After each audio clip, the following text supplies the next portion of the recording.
মেয়ের মা ফোন করেছে, মেয়েকে ফোন করেছে কটার সময়?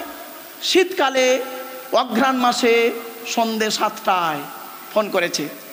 হ্যালো, কি করছিস মা? তা মেয়ে বলছে, কি আর করব, এমন জায়গায় বিয়ে দিয়েছ, স্বামী খায় রুটি, শ্বশুর খায় পরোটা, শাশুড়ি খায় ভাত, আমি কি খাবো, আর শুকনো মুড়ি খাচ্ছি। যাই হোক, তা তখন মেয়ের মা বলছে, শোনেন, রাগ করবেন না বাপ। মেয়ের মা বলছে, তা জামাই কখন বাড়ি আসে? ওই আসে 10:30 11টার সময়। তখন মেয়ের মা শেখাচ্ছে, দেখুন কত বড় বদমাস। মেয়ের মা শেখাচ্ছে, 11টায় আসে? তুই এক কাজ করবি মা, 11টা পর্যন্ত জাগতে হবে না, তুই দুটো খেয়ে নিয়ে একটু ঘুমিয়ে নিবি জামাই আসা পর্যন্ত। শীতকালে 8টার সময় যদি কোনো মেয়ে ছেলে লেপের ভিতরে ঢুকে ঘুমিয়ে পড়ে, ওই মেয়েটি আবার কাঁচা ঘুমে 11টার সময় উঠে স্বামীর কি করে খাবার দিতে পারে? এবার খিটখিটে মেজাজ শুরু হলো, ঝামেলা তৈরি হয়ে গেল। এই জন্য আমি বলি, ডাইস যদি ভালো হয়, যে ডাইস থেকে যে মালটা বেরোবে ভালোই বেরোবে, আর ডাইসটা যদি বেঁকা হয়, ও ডাইস থেকে যে মালটা বেরোবে বেঁকাই বেরোবে। ডাইসটা হলো বাপ আর মা, প্যারেন্টস। অসুবিধা হচ্ছে বাবা আপনাদের? রাগ করো না বাপ, আমি বাস্তব কথা বলছি, কবরে আমার শুতে হবে। আপনারা জানেন কত শ্বশুর শাশুড়ি বৌমার অত্যাচারে চোখের পানি ফেলে, এখানে বসে আছে। আপনারা জানেন কত স্বামী স্ত্রীর অত্যাচারে সহ্য করতে পারে না, লোককে বলতে পারে না। জানেন নারী নির্যাতন আইন আছে ভারতবর্ষে, যদি পুরুষ নির্যাতন আইন হতো তাহলে বেশিরভাগ মেয়ে ছেলে জেল খাটতো। খারাপ সেন্স নেবেন না, গায়ে অনেক মেয়ে আছে, শুনে নিন। আল্লাহ, অসুবিধা হচ্ছে না? আল্লাহর নবীকে একদিন জিজ্ঞাসা করা হলো, আল্লাহর নবীকে জিজ্ঞাসা করা হলো, ইয়া রাসূলুল্লাহ, জাহান্নামী মেয়ের পরিচয় কি আর জান্নাতি মেয়ের পরিচয় কি? জাহান্নামী মেয়ের পরিচয় কি আর জান্নাতি মেয়ের পরিচয় কি? নবীজি বললেন, জান্নাতি মেয়ের পরিচয় হলো, জান্নাতি মেয়ের পরিচয় হলো যে নারী স্বামীর সঙ্গে যখন কথা বলবে মাথা নিচু করে মুচকে হেসে নরম ভাষায় কথা বলবে। আর এখনকার মেয়েরা দেখবেন স্বামীর সঙ্গে কথা বলে, দেখবেন বাপরে বাপ, সামান্য একটু হয়েছে, দেখতে পারোনি, খেতে পারোনি, বুড়ো হয়ে গেল, 4 ছেলের বাপ হয়ে গেল, কেন হলো না এখনো? উঠালো, স্বামীর সঙ্গে কথা বলছে কর্কশ ভাষায়। আর পাড়ার দুটো ইয়াং ছেলে এসছে, এসে বলছে, ও ভাবি ভালো আছো? তখন মেয়ে কি বলছে জানেন? যাক, 20 বছর তোমার ভাই আমাকে চিনতে পারলো না, তোমরাই আমার চিনতে পারলে। হ্যাঁ রে, 20 বছর তো স্বামী তো চিনতে পারে না, ওই দুটো ইয়াং ছেলে তোকে চিনতে পেরেছে। মা, আমারে ভুল বুঝবেন না মা, কিয়ামতের মাঠে আপনাদের সঙ্গে আমার দেখা হবে, যে মাঠে বাপ তার ছেলে ছেড়ে চলে যাবে, স্বামী তার স্ত্রী ছেড়ে চলে যাবে, ভাই তার বোন থেকে চলে যাবে, প্রত্যেকেই যে যার জন্য ব্যস্ত হয়ে থাকবে। বাস্তবটাই বললাম, কথাটা হয়তো শুনতে খারাপ লাগছে, অতি বাস্তব কথা। যে কবরে গিয়েছে আজকে, আপনাদের এখানে কবরস্থানটা ওইখানটা নাকি ভাই? সকলের বড় কবরস্থান নাকি? 4-5টা কবরস্থান। আল্লাহ, এক পিস, ক পিস?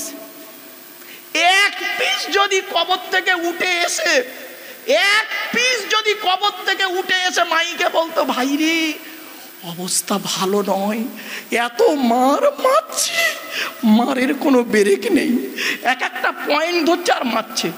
বইয়ের স্বামীর হক আদায় করনি, মার। শ্বশুরের হক আদায় করনি, মার। ভাই বোনের সম্পর্ক ভালো নেই, মার। প্রতিবেশীর প্রতি অত্যাচার করেছো, মার। এক একটা পয়েন্ট ধরছে আর মারছে। দেখতেন সবকটা মসজিদমুখী হয়ে যেত। রাগ করবেন না বাপ, বাস্তবটাই বললাম। চলুন এরপরে বিশ্বনবী মুহাম্মদ সাল্লাল্লাহু আলাইহি ওয়াসাল্লাম তিনি বললেন, 1 নম্বর হলো কি, স্বামী হিসেবে আপনি কতটা পারফেক্ট। আজকের বাড়িতে গিয়ে নিজেকে মূল্যায়ন করবেন যে আমি স্বামী হিসেবে স্ত্রীর প্রতি কত আদায় করেছি। একটা ছোট্ট কথা বলি, রাগ করবেন না কেউ, খারাপ সেন্স নিয়ে ফেলবেন না। প্রথমত খারাপ সেন্স নেবেন না, কথাটা শুনতে একটু কেমন কেমন লাগবে, তথাপিও খারাপ সেন্স নেবেন না, ক্ষমা চেয়ে নিচ্ছি। ভালো করে শুনে নিন। শয়তানের চক্রে, কি বললাম, শয়তানের দুনিয়াতে, মানে দুনিয়া তো আল্লাহর, শয়তানের চক্রে হালাল বস্তুতে মজা কম, হারাম বস্তুতে মজা বেশি। আর খোদার দুনিয়াতে, আল্লাহর দুনিয়াতে হালাল বস্তুতে মজা খুব বেশি, হারাম বস্তুতে মজা 0%, মানে নেই। কথাটা বোঝাতে পারলাম না? বুঝতে পারেননি? আবার বলছি, এই যুবক ছেলেরা, ইকো পার্ক, চিড়িয়াখানা, ভিক্টোরিয়া, জাদুঘর, তারামণ্ডল, নদীর পার্কে বসে অনেক সময় কাটিয়েছো। একটা মেয়ের পিছনে ভালোবাসার জন্য পাগল হয়ে গেলে, ওরে বোকা, ওটা ভালোবাসা নয়, ওটা ভালো লাগা আর ভালোবাসা দুটো কিন্তু আলাদা। চলুন আবার বলছি, শয়তানের চক্রে হালাল বস্তুতে মজা কম, হারাম বস্তুতে মজা বেশি। একটু খুলে বলে দিচ্ছি, এই ছেলে, এই যে মেয়েটার সঙ্গে 4 বছর সম্পর্ক রাখলে, 4 বছর তাকে দেখেছো, 4 বছর, ধরো 9, 10, 11, 12, 4 বছর মেয়েটাকে দেখেছো, 4 বছর মেয়েটাকে কথা বলেছো, সেই মেয়েটাকে বিবাহ করলে, বাপের থ্রু দিয়ে ঘটক পাঠিয়ে বিয়ে করলে, বিয়ে করার পর 4 বছর পরে একটা বাচ্চা হলো, বাচ্চা হয়ে যাওয়ার পর তাহলে মোট মেয়েটাকে দেখলেন 4 বছর আর বিবাহ করলেন 4 বছর, কত বছর হলো মোট? 8 বছর। যাকে দেখলেন, দেখার পরই এখন আর তার ভালো লাগে না, কাজের মেয়েটার প্রতি মহব্বত খুব বেশি।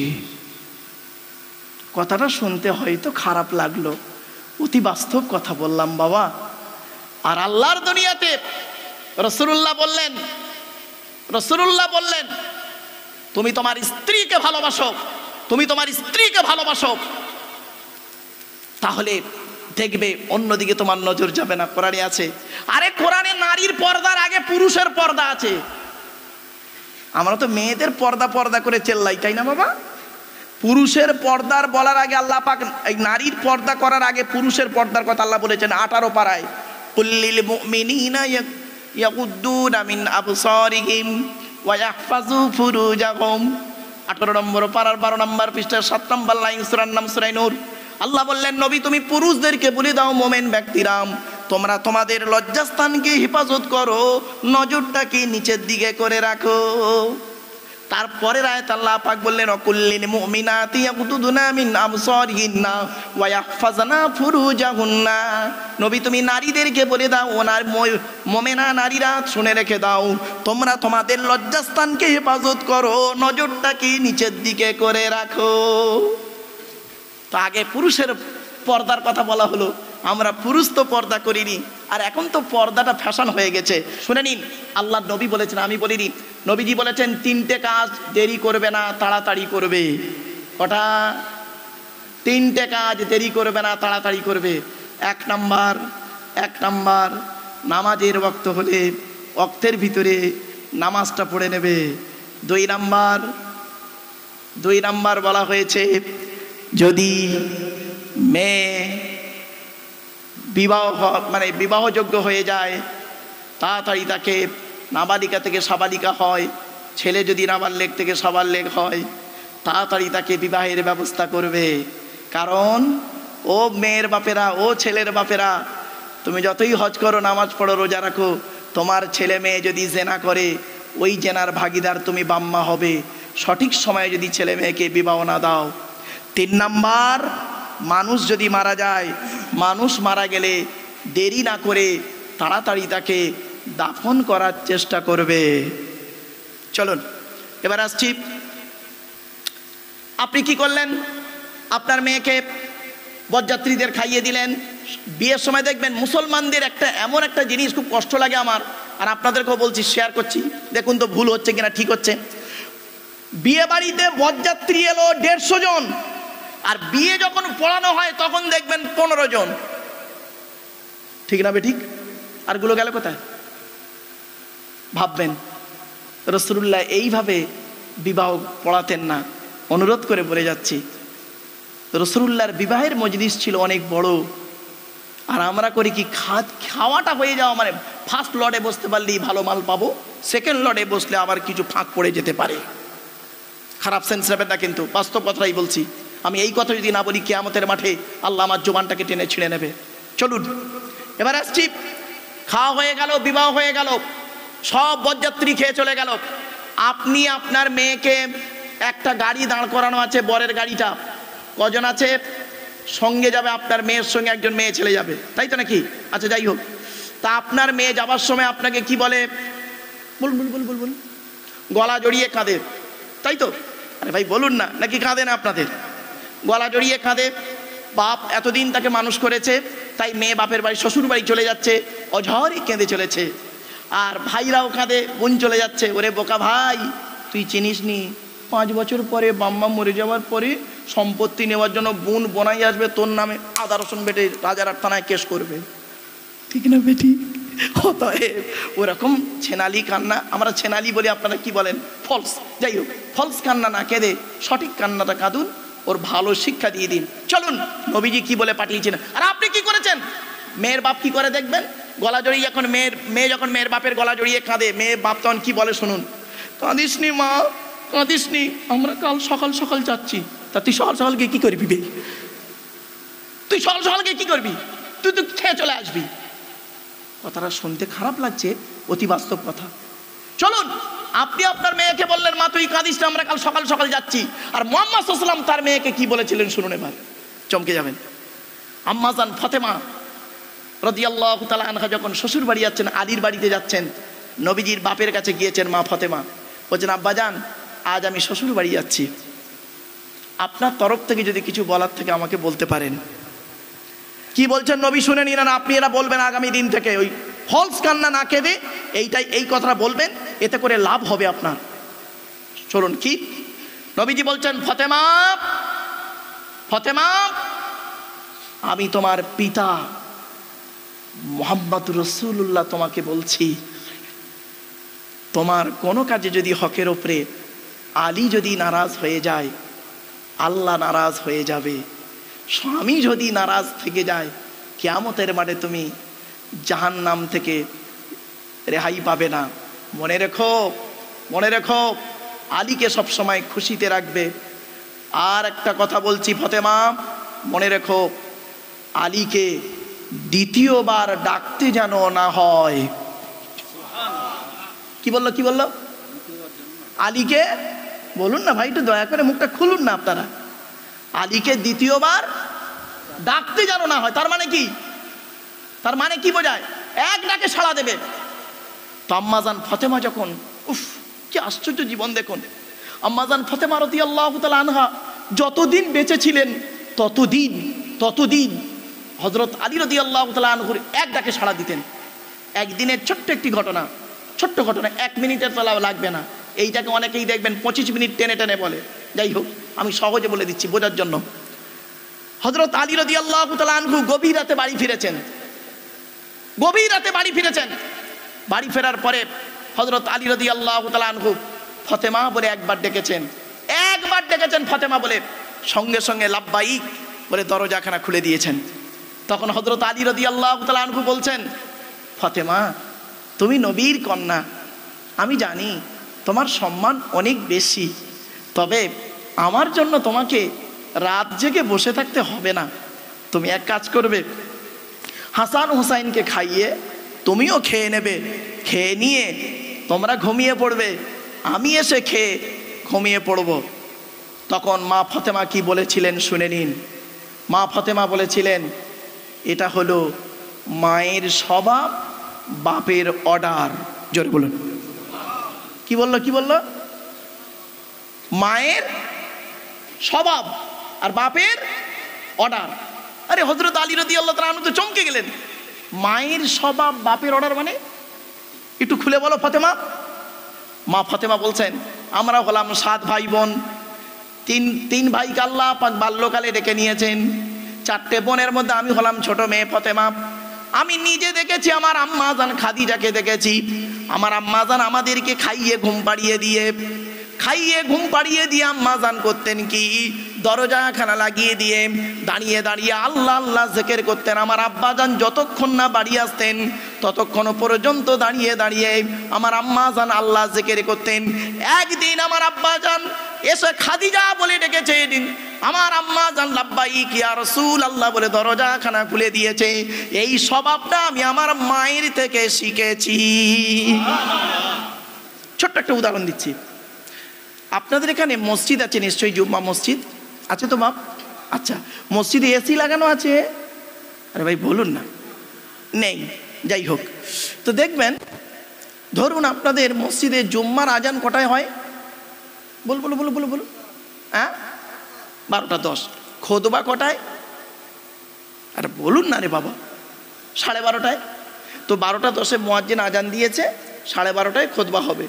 একজন বয়স্ক লোক, ধরুন 85 বছর বয়স লোকটার, বাবা মুরব্বীরা ভুল বুঝবেন না, বাবা আমার 85 বছরের বৃদ্ধ লোকটি মসজিদে ঢুকেছেন 12:15। 8 রাকাত নামাজ পড়েছে 10 মিনিট, তাহলে কত হলো? 12:25। খুতবা হতে বাকি ক মিনিট? জোরে বলুন। 5 মিনিট। ওই 5 মিনিটের মধ্যে আগামী জুম্মায় টেস্ট করে দেখে নেবেন। 5 মিনিটের মধ্যে লোকটা কি করে দেখবেন, আল্লাহ আল্লাহ জিকির করে। এত সোজা নয়, পাখা চলছে, এসি চলছে, 5 মিনিটের মধ্যে এমন করছে দেখবেন।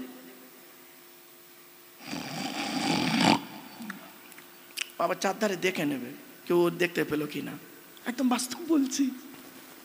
5 মিনিট। ভাববেন বাড়ি থেকে, আমার এই কথাগুলো মূল্যায়ন করবেন। ছোট্ট একটা উদাহরণ আপনাদের দিচ্ছি। আজ আমি গাড়িতে আস্তে আস্তে আমার ম্যানেজারকে বলছিলাম, আই সাহেবকে, ড্রাইভারও শুনছিল, যে এই কোরআন বছরে কোন ব্যক্তি বেশি পড়ে? কোন ব্যক্তিরা কোরআন বেশি পড়ে বছরে বলুন? বলতে পারেন? হাফেজ সাহেবরা। আরে ভাই বলুন না, কারা? হাফেজ সাহেবরা এই কোরআন বেশি পড়ে বছরে, আপনাদের থেকে বেশি হাফেজ সাহেবরা পড়ে। যেহেতু আমি একজন অতভাগা হাফেজ সাহেব তো হচ্ছে বুঝুন, তো হাফেজ সাহেবের বেশি পড়ে, কোরআন তেলাওয়াত করে বেশি। এক বছরে বহুবার কোরআন পড়ে, কিন্তু বৈজ্ঞানিকরা বছরে কবার কোরআন পড়ে? খুব যদি হয় একবার বা দুবার। আরে ভাই বলুন না, ঠিক না ঠিক? তো হাফেজ সাহেব কোরআন পড়লো এক বছরে কিসের আশায়? নেকির আশায়, পরকালে জান্নাতের আশায়। আর বৈজ্ঞানিকরা কোরআন পড়লো একবার, কি করলো? ওই কোরআনটাকে পড়ে গবেষণা করে কেনর উত্তর বের করতে গিয়ে কি করলো? প্লেন বের করে ফেললো। কিছু বুঝতে পারছেন? প্লেন বের করে ফেললো, মিসাইল বের করে ফেললো, ফিঙ্গারপ্রিন্ট বের করে ফেললো, চোখে রেটিনা বের করে ফেললো, কত কি বের করে ফেললো। পার্থক্য এই জায়গাটায়। ইনিও পড়েন, উনিও পড়েন। ইনি শুধু পড়েন সওয়াবের আশায়, নেকির আশায়, আর ইনি পড়েন গবেষণার আশায়, যে যেমনভাবে কোরআনকে মূল্যায়ন করবে তেমনই পাবে। ঠিক না বে ঠিক? এই কোরআনে আছে 82 থেকে 83 জায়গায় বিভিন্ন অ্যাঙ্গেলে, ভাষাটা আমার বুঝতে পারছেন বাপেরা? বিভিন্ন অ্যাঙ্গেলে কোরআনে নামাজের কথা আছে 82 থেকে 83 জায়গায়, কিন্তু লেখাপড়ার কথা কোরআনে আছে 92 জায়গায়। তা কোন সংখ্যাটা বেশি বাবা, 82 না 92? 92। শুধু আল্লাহ পড়তে বলেনি, কোরআনে বলা আছে গবেষণা করো, চিন্তা করো। আজ আপনাদের বেশ কিছু গবেষণামূলক কথা আপনাদের সঙ্গে শেয়ার করব। বাড়ি থেকে একটু মূল্যায়ন করবেন, ভাববেন লোকটাকে এনে লাভ হলো না লস হলো। চলুন। তো জলসা কমিটি হতে গেলে বাপ 3টে জিনিস লাগবে। 1 নাম্বার, সৎ হতে হবে। কি বললাম? জোরে বলুন একটু। সৎ হতে হবে। সৎ কাকে বলে? কোন লোকটাকে সৎ বলে? ওই গালে দাড়ি রাখলে বুঝি, মাথায় টুপি দিলে বুঝি, বড় পাঞ্জাবি পরলে বুঝি, যেমন রমজান মাসে রোজা রাখলে বুঝি না। চলুন মুহাম্মদ সাল্লাল্লাহু আলাইহি ওয়াসাল্লাম কি বলছে দেখি। মুহাম্মদ সাল্লাল্লাহু আলাইহি ওয়াসাল্লাম একদিন সাহাবীদেরকে বলছে, হঠাৎ, ও আমার সাহাবীরা, তোমরা আমাকে 2টো জিনিসের গ্যারান্টি দিতে পারবে? 2টো জিনিসের গ্যারান্টি দিতে পারবে এখনই? তখন পেছন দিক থেকে একজন সাহাবী বলছেন, ইয়া রাসূলুল্লাহ, আমরা যদি 2টো জিনিসের গ্যারান্টি দিই বিনিময়ে কি পাবো? নবীজি বললেন, আমি তোমাদের জান্নাতের গ্যারান্টি দিয়ে দেবো। সাহাবীরা বলছেন, 2টো জিনিসের দুটো জিনিসের গ্যারান্টি দিলে আপনি জান্নাতের গ্যারান্টি দেবেন? বলছে হ্যাঁ। বলছে বলুন বলুন কি দুটো জিনিস? রাগ করবেন না বাপ, বুখারীর হাদিস, গল্প নয়। নবীজি বললেন তোমরা আমাকে দুটো জিনিসের গ্যারান্টি দাও। এক নাম্বার কি? দুই ঠোঁটের মাঝখানে জিভের গ্যারান্টি দাও। হারাম খাবার খাওয়া থেকে জিভটাকে ঠিক করো, বাজে ভাষা বলা থেকে জিভটাকে ঠিক করো, পরনিন্দা পরচর্চা করা থেকে জিভটাকে ঠিক করো। এক নাম্বার দুই ঠোঁটের মাঝখানে জিভের গ্যারান্টি দাও। দু নাম্বার কি? দুই রানের বীজখানে, দুই রানের বীজখানে অর্থাৎ লজ্জাস্থানের গ্যারান্টি দাও।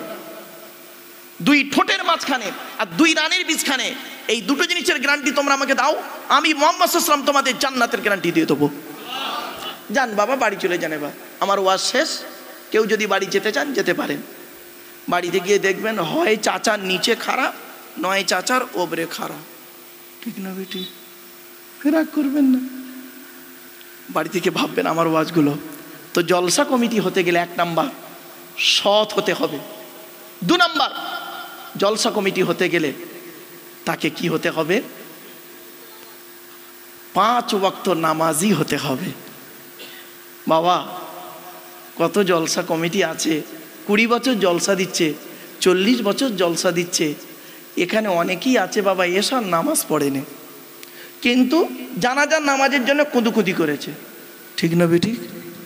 আরে এশার নামাজ পড়াটা ফরজ, ফরজে আইন, পড়তেই হবে। আর জানাজার নামাজ পড়াটা হলো ফরজে কেফায়া, একজন পড়লে অন্যদের ঘাট থেকে আদায় হয়ে যাবে। ওইটার গুরুত্ব বেশি দিল, এইটার গুরুত্ব কম দিল। আমি কি বোঝাতে পারছি আপনাদের? বাড়ি থেকে ভাববেন। বড় দুঃখের বিষয় এটা আজকে। চলুন 3 নাম্বার, জলসা কমিটি হতে গেলে তাকে হালাল খাবার খেতে হবে। ব্যাস, এই 3টে জিনিস যদি ঠিক থাকে তাহলে জানবেন ইনশাআল্লাহ জলসা আল্লাহর দরবারে মকবুল মনজুর। তাহলে 1 নাম্বার হলো কি? বক্তা, বলে দিয়েছি। 2 নাম্বার বলেছি কি? কমিটি। ও চলে যাচ্ছে নাকি ভাই? আচ্ছা আচ্ছা, কমিটি। 3 নাম্বার হলো কি? শ্রোতা। শ্রোতা। আপনাদের কি লাগবে? আপনাদের 3টে জিনিস লাগবে, মোস্ট ইম্পর্টেন্ট 3টে জিনিস লাগবে। কি কি? 1 নাম্বার শরীর পাক। কি বললাম? জোরে বলুন। শরীর পাক। তো আমার দৃঢ় বিশ্বাস এতগুলো মানুষ আপনারা বসে আছেন, জ্ঞানী গুণী বুদ্ধিজীবী মানুষ, আপনাদের শরীর প্রত্যেকের পাক আছে। হয়তো অনেকের এখন অজু নাও থাকতে পারে, কিন্তু শরীরটা পাক আছে, এটা আমার বিশ্বাস। 2 নাম্বার কাপড় পাক। কি বললাম? কাপড় পাক। তো আমার দৃঢ় বিশ্বাস আপনারা যে যেমন চয়েসেবল কাপড় পরে আছেন, আপনাদের কাপড়গুলো পাক আছে। 3 নাম্বারটায় মনে হয় ধরা পড়ে গেছি। চলুন দেখি। জায়গা পাক। কি বললাম? জায়গা পাক। আচ্ছা বাবা, এই যে প্লাস্টিকটার উপরে আপনারা বসে আছেন, এটা কি প্যান্ডেলওয়ালাদের? হ্যাঁ, জোরে বলুন। হয়েছে?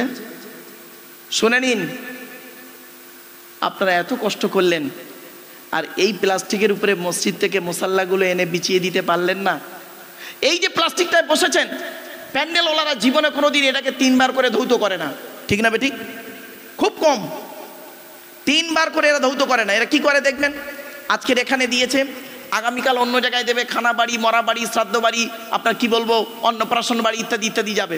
আবার এই জলসার পরে দেখবেন এখানে অনেক মানুষ জুতো পায়ে দিয়ে হাঁটবে এর উপরে। আবার দেখবেন কিছু কুকুর আছে, তারাও এর উপরে চলাফেরা করবে। রাতের বেলা কি করবে, প্যান্ডেলওয়ালা বেচারা একা রয়েছে, গুড়িয়ে গাড়িয়ে নিয়ে আবার পাশের গ্রামের জলসায় ওটা বিছিয়ে দেবে। একজন সত্যিকারের নামাজি মুসল্লি, ওই ব্যক্তি যার শরীর পাক, কাপড় পাক, ওই ব্যক্তি যখন এতে বসবে, তার কাপড়টা নাপাক হয়ে যাওয়ার সম্ভাবনা খুবই বেশি। ঠিক না ঠিক বলুন? তাহলে কি করা উচিত ছিল? এর উপরে যদি মসজিদ থেকে মশাল্লাগুলো এনে বিছিয়ে দিতেন, আর যদি ওই গেটে লিখে দিতেন বিনা অজুতে প্রবেশ নিষেধ, আমার মনে হয় অত্যন্ত ভালো কাজ হতো। চলুন আমার বাপেরা, আপনাদের প্রাথমিক কিছু কথাবার্তা আপনাদের বললাম, হয়তো শুনে সাময়িক খারাপ লাগলো, কিন্তু না বাবা, ও আজের আগে এই কথাগুলো, এই যে বেসিক লেভেলের কথাবার্তা, এইগুলো যদি না বলি তাহলে বলবে কে? আমি স্টেজে উঠে কেসা কাহিনী যদি শুরু করে দিই, 2 ঘন্টা ওয়াজ করা আমার কাছে it is very simple matters. একটা ঘটনা কাহিনী ধরলে 2 ঘন্টা ওয়াজ করা আমার কাছে it is very simple matter. কিন্তু ওতে কি হবে? কাহিনী শোনাটাই হবে বাপ। চলুন আজকের টু দি পয়েন্টের উপরে কয়েক কটা কথা আপনাদের সঙ্গে কোঅপারেট করব। ওয়াকাল আল্লাহু তাআলা ফি কালামিল মাজিদ ওয়াল ফুরকানিল হামিদ ইন্নাল্লাহা ওয়া মালাইকাতাহু ইসাল্লুনা আলান নবী ইয়া আইয়ুহাল্লাযীনা আমানু সাল্লু আলাইহি ওয়া সাল্লিমু তাসলিমা। দরুদ শরীফ। আল্লাহুম্মা সাল্লি আলা সাইয়্যিদিনা মাওলানা মুহাম্মদ ওয়া আলা আলি সাইয়্যিদিনা মাওলানা মুহাম্মদ। বাপেরা, একবার ওই দরুদটা পড়ুন তো বাবা, যে দরুদটা আমরা নামাজের মধ্যে পড়ি, ওই দরুদটা একবার পড়েন। আল্লাহুম্মা সাল্লি আলা মুহাম্মাদিন ওয়া আলা আলি মুহাম্মদ কামা সাল্লাইতা আলা ইব্রাহিম ওয়া আলা আলি ইব্রাহিম ইন্নাকা হামিদুম মাজিদ। আল্লাহুম্মা বারিক আলা মুহাম্মদ ওয়া আলা আলি মুহাম্মদ কামা বারাকতা আলা ইব্রাহিম ওয়া আলা আলি ইব্রাহিম ইন্নাকা হামিদুম মাজিদ। আচ্ছা বাবা, করকম দরুদ শরীফ পড়লাম? বলুন না। 2 রকম। আচ্ছা, আমি আরও 2 রকম পড়ছি, আপনারা শুনুন। আপনাদের পড়তে হবে না, শুনলেই হবে। আল্লাহুম্মা সাল্লি আলা মুহাম্মাদিন নবিয়িল উম্মিহি ওয়া আলিহি ওয়া সাল্লিম। আর এক রকম পড়ছি, আল্লাহুম্মা সাল্লি আলা মুহাম্মদ ওয়া আলা আলিহি ওয়া আসহাবিহি ওয়া বারিক ওয়া সাল্লিম। তাহলে করকম হলো বাবা? 4 রকম। এই 4 রকম দরুদ শরীফ পড়লাম কেন? আরও অনেক রকমের দরুদ শরীফ আছে বাপ। আপনারা যে যেমন দরুদ শরীফ, যে তরিকায় আপনারা মস্ক করেন, সেই দরুদ শরীফ আপনারা পড়বেন। এজন্য আমি 4 রকম দরুদ শরীফ আপনাদের পড়ালাম, আমি নিজেও পড়লাম, আপনাদের ইচ্ছা মতো পড়তে পারেন। এই দরুদ শরীফ নিয়ে বাবার জলসার প্যান্ডেলে মারামারি করবেন না বাবা, এই অনুরোধটুকু আপনাদেরকে করলাম। বক্তব্যের শুরুতেই আর একটা কথা বলে দিই, আমার বক্তব্য শুনতে গেলে ধর্মের মধ্যে ওই গোঁড়ামিটাকে আপনি বের হয়ে আসুন। ধর্মের ভিতরে ওই গোঁড়ামি থেকে বের হয়ে আসুন। টুপির গোঁড়ামি নয়, পাঞ্জাবির গোঁড়ামি নয়। বুঝতে পারছেন কিছু? না বুঝতে পারলেন না? এই টুপি নিয়ে গোঁড়ামি করতে যাবেন না। মাথায় কিছু ঢেকে আপনি নামাজটা পড়বেন। ওই গোল টুপি, লম্বা টুপি, চেরা জামা, ফাড়া জামা, এইসব নিয়ে মারামারি ফাটাফাটি বাবা না করে অন্তত মাথায় কিছু দিয়ে নামাজটা পড়বেন। সেটা গোল হোক, উঁচু হোক, পাগড়ি হোক, যাই হোক। ক্লিয়ার? মাথায় কিছু দিয়েছেন কিনা দেখুন। কীরকম আমাদের ভুল হয় কোথায় জানেন? আমরা বিচার করি কি দিয়ে জানেন? মাথায় কিছু ঢেকে নামাজ পড়ো, ঢেকেছে কিনা দেখিনি, কি দিয়ে ঢেকেছে সেইটার উপরে ফতোয়া মারি। কিছু বুঝতে পারলেন কথাটা আমার? না বুঝতে পারেননি? সতর ঢাকা ফরজ। সতর কি বলেন না, বলেন, কথা বলেন না একটু। সতর ঢাকা ফরজ, কি দিয়ে ঢেকেছে সেইটা নিয়ে আমরা ফতোয়া দিই। ও পায়জামা পরে নামাজ পড়েছে, ওর নামাজ হয়ে গেছে। ও লুঙ্গি পরে নামাজ পড়েছে, ওর নামাজ জান্নাতে ঢুকে পড়েছে। ও প্যান্ট পরে নামাজ পড়েছে, ও কাফের হয়ে গেছে।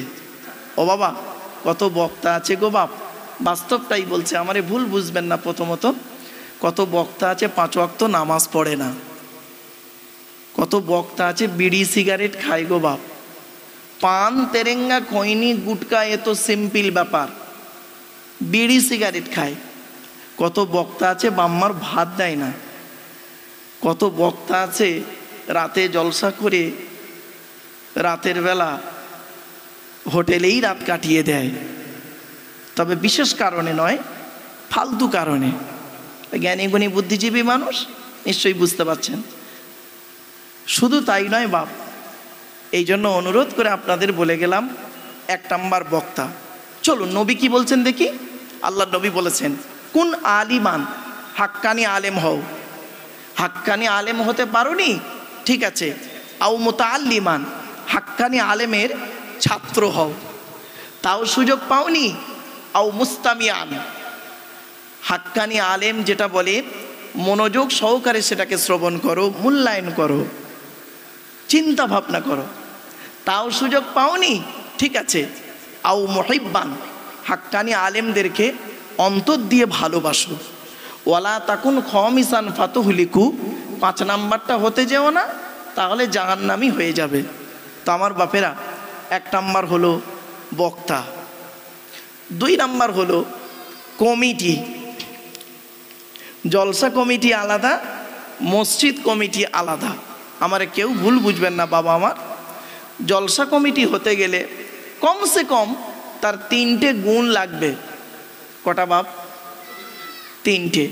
আর মসজিদ কমিটি হতে গেলে এই কোরআনে আছে 5টা গুণ লাগবে। ও বাবা, যারা মসজিদ কমিটি হয়েছেন এই কোরআনের আয়াতটা আমল করার চেষ্টা করবেন। যদি আপনার মধ্যে এই 5টা গুণ থাকে আপনি নিজেই কমিটিতে নাম লেখাবেন। আর যদি এই 5টা গুণ আপনার মধ্যে না থাকে চেষ্টা করবেন কমিটি থেকে সরে যেতে। আমাদের মাঠে আপনাকে জবাবদিহি করতে হবে বাবা। আমারে ভুল বুঝবেন না কেউ, অসুবিধা হচ্ছে না বাবা? চলুন।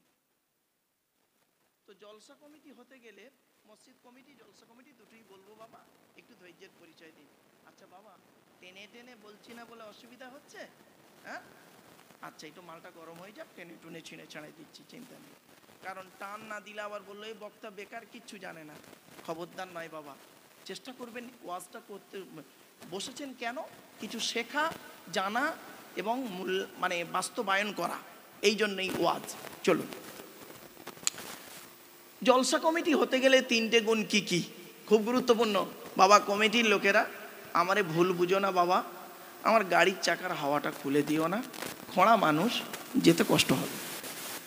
খারাপ সেন্স নেবেন, একটু হাসির চলে কথা বলি। কারণ কি জানেন, এই দেখেন এখনো পর্যন্ত বক্তব্য ফুলভাবে আলোচনা করিনি। শয়তান এই দেখেন, এই কি করছে, এই দেখেন, এই দেখেন। আচ্ছা বলেন, ওই ব্যক্তি চায়ের দোকানে বসে যখন কোনো টিভির সামনে বসবে দেখবেন একটুও ঘুম লাগবে না। এই ফাইনাল খেলা, ফুটবলের ফাইনাল খেলা, ক্রিকেটের ফাইনাল খেলা দেখার সময় দেখবেন একটুও ঘুম লাগবে না। আর এখানে ঘুমটা লাগবে, এটা স্বাভাবিক। আমি আগেই বলেছি শয়তান এটাই চায়। একটা ছোট্ট উদাহরণ দিচ্ছি।